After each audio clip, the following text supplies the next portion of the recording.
Okay. So, all right, John. So we're at the end of the 4 days of Extreme Benchrest 2022. Yes. What have you come away with? What have you won? I ended up second in the speed, open speed. I ended up second in the Extreme Field Target. I won the GP for the Extreme Field Target, which was a series, and I pulled off a 6th place on the Extreme Benchrest, so not too shabby.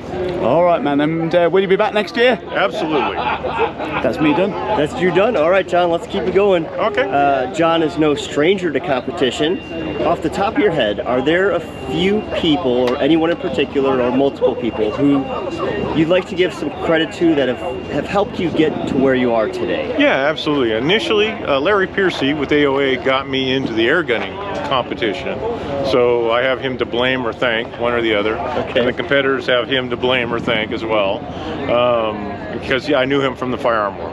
So, you know, Larry helped me, Airguns of Arizona, Robert, and now Day State. You know, through Airguns of Arizona and Day State, I've had, you know, tons of help, and they make sure I get a quality gun in my hands and the equipment to do the best I can do, and hopefully as many competitions as I can get to.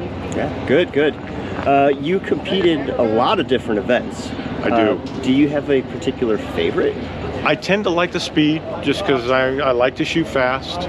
I've done well at it, but we've got the younger guys coming in and showing me that I've got some years on me, and I'm going to have to work really hard if I want to get around those guys. That's right. That's right. Those young bucks are coming in. That's it. Yeah. So, do you typically practice in fair conditions or windy conditions? I've practiced at a friend's ranch, and it's got some weird, it's right on the edge of a hill, kind of in a couple of valleys coming in there. So it tends to have some pretty weird wind. Okay. If I get there early enough, I might get some light conditions where I can see if my equipment's working well. And then the later I'm there, I find out how well I'm making wind calls or things along those lines. I tend to seem to get my practice at matches, it seems like, though. But I don't have ideal conditions to practice in. I have 2 different places that I can. Okay. But the one ranch that I go to most has some weird winds, which has probably helped me get where I'm at. Probably beneficial, yep. Yeah, absolutely. All right, just a couple more quickies. How many pellets do you think you shot in preparation for this event? This match is kind of unique because I had some stuff going on in my personal life, so not a whole lot. Okay, let's shift gears. A normal match, maybe? Yeah. Yeah. So in a normal prep days? for a normal match, a normal large match, be it Extreme Benchrest or any other large match, if I'm trying to really, especially now when I'm trying to catch up with the young guys, I'm probably going to burn, you know, I don't know, 2,000-3,000, maybe more, if I'm really after it. Okay. I know other competitors that have put the time in to do that. They'll throw, you know, that many rounds, so I probably need to start doing that myself. All right, good. Last question. Yeah. What's the best piece of advice you'd give to someone who's considering joining a competition like this? I would say go for it. I was talking to another gentleman about something along those same lines.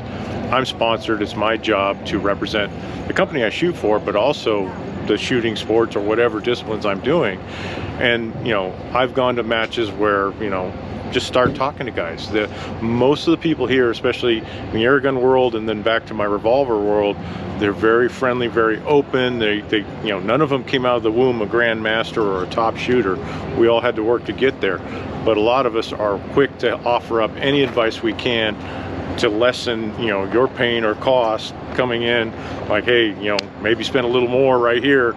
It'll save you down the road, and or, you know, so there's a lot of stuff that I enjoy helping other people with the experience I have. So, and there's many shooters that are like, I'm going to say most of the shooters are like that. Yeah. So don't be intimidated by, if you see them on TV or on the YouTube or any of that. Pretty much everybody here is approachable and will help you out. And it, you know, you don't have to talk to only the top shooters. You'll learn a lot from I learn a lot from new shooters coming in. You know, sometimes a different perspective is huge, and you know, I learn a lot from people like that. True. Yep, that's great advice. And you know what? I was just gonna let you go right here, but we didn't even cover your equipment. Okay. Tell us what rifle you're shooting, what caliber, what velocity. Right. So for the majority of the match, I shot my 25 caliber high power Red Wolf. I shot that for extreme field target. I shot that for the